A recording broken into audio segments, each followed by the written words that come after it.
On this week's episode, you're going to go with my dad and I as we try to set him up on some nice bucks. And on this week's management moment, we're going to show you how to create a bedding area so you can have the deer stay on your property.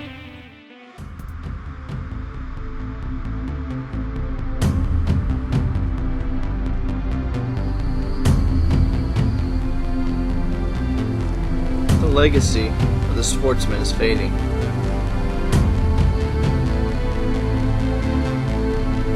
Traditions are being lost.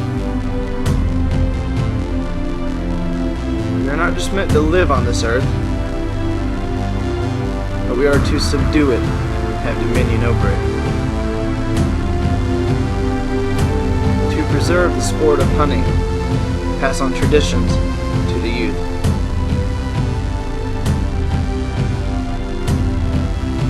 That is our legacy. The legacy of the hunting grounds.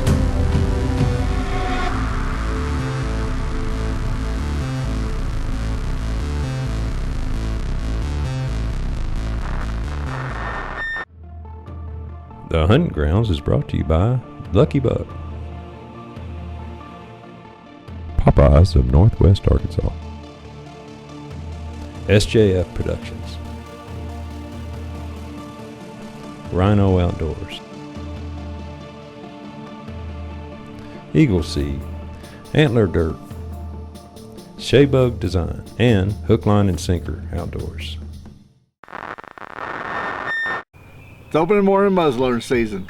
Steve and myself are out to try to get a decent buck. If it presents itself and puts on a decent show, we're going to put some meat in the freezer.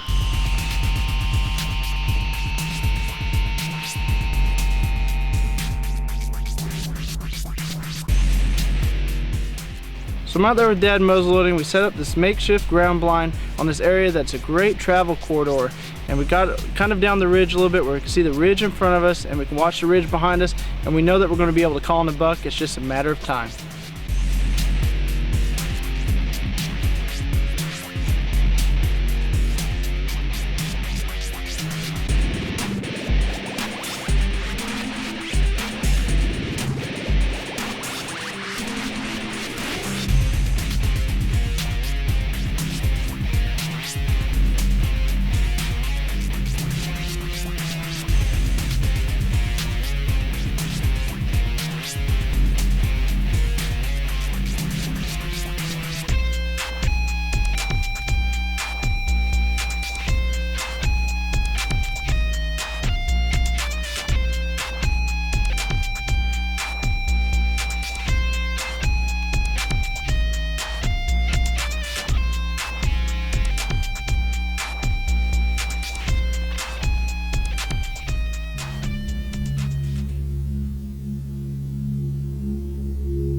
And now time for the Diggin' 365 management moment.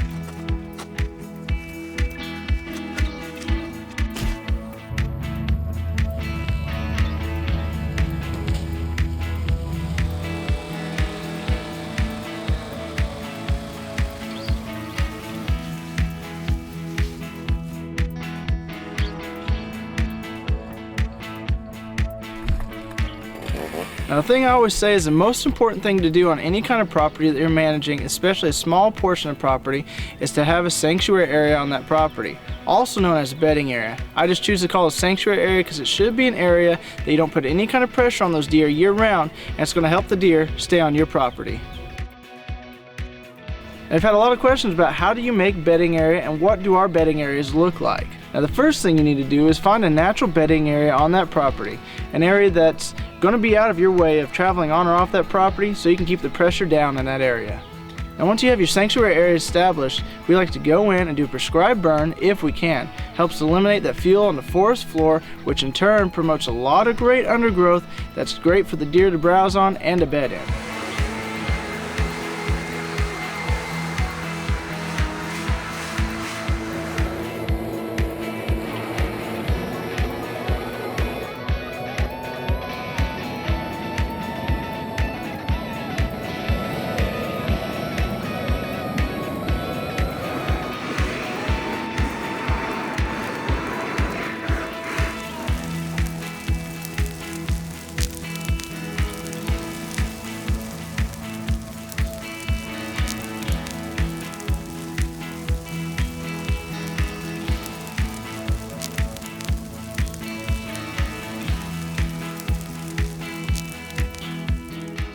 Now once you've eliminated all that fuel on the forest floor, we like to go in, do a select timber stand improvement, and really open up that canopy where the sunlight's able to come penetrate through, and it's going to hit that exposed soil to really promote that growth.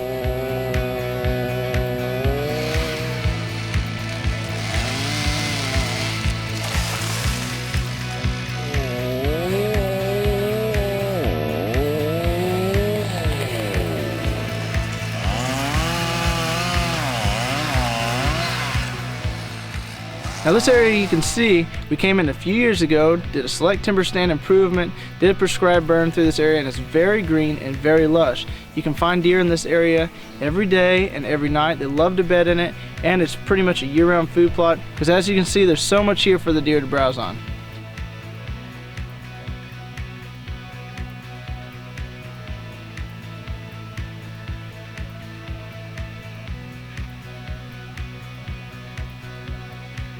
Creating sanctuary areas on your property can be the most cost-effective thing you can do on any kind of property, especially small property.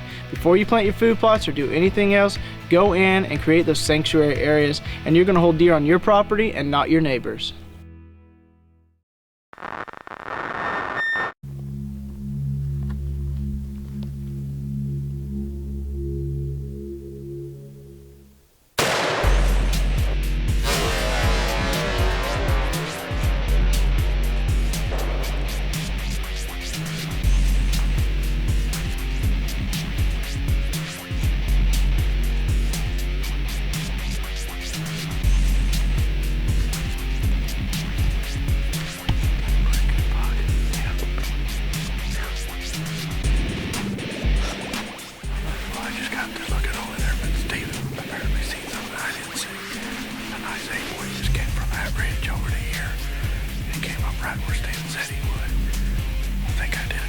Shot on him. He's down right over here, we hope. So let's go look at him.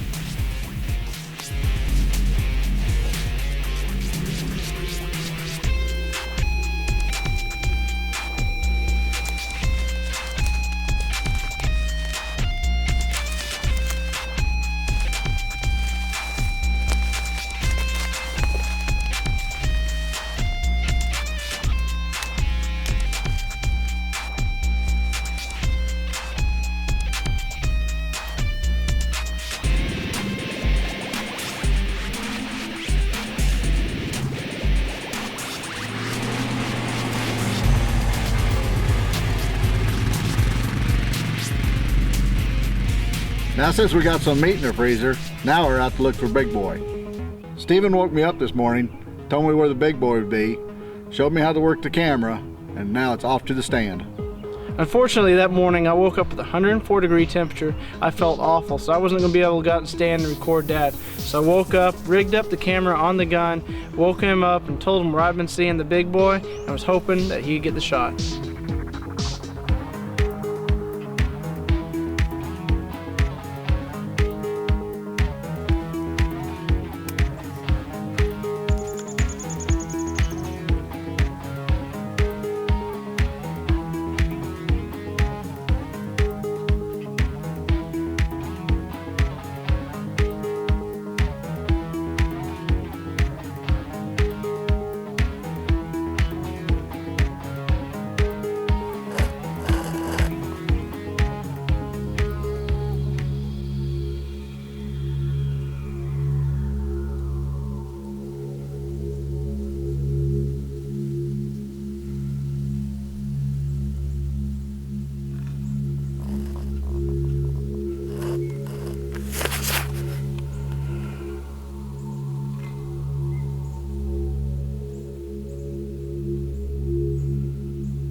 I shot it.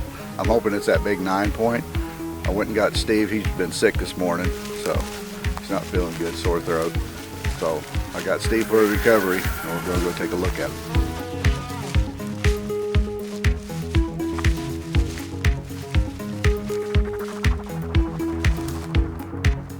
We've been watching this buck for about 3 or 4 weeks now around our property. He's coming into this Eagle Seed soybean food plot that Steven started this spring and did awesome. Made a big buck, big body. For around here, that's huge. But Steven's been sick, so he rigged up the camera for me to shoot the buck on my rifle. But after I shot, the camera lay in close, so I didn't get any after footage. But I went and got Steven, even though he's sick, and come out here to do the recovery with me. Here's the results of what Eagle Seed and Steven's management does for you.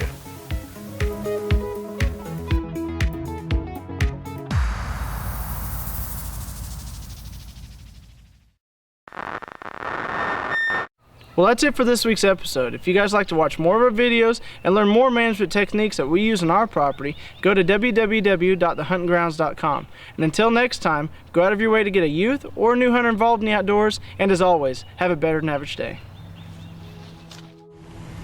To learn more about the hunting grounds, be sure to check out our Facebook page and our website at thehuntingrounds.com. And be sure to follow us at Twitter at THG TV. Music for the Hunting Grounds is provided by Brian Matthew Ellis. Okay, 3, 2. Steve, myself.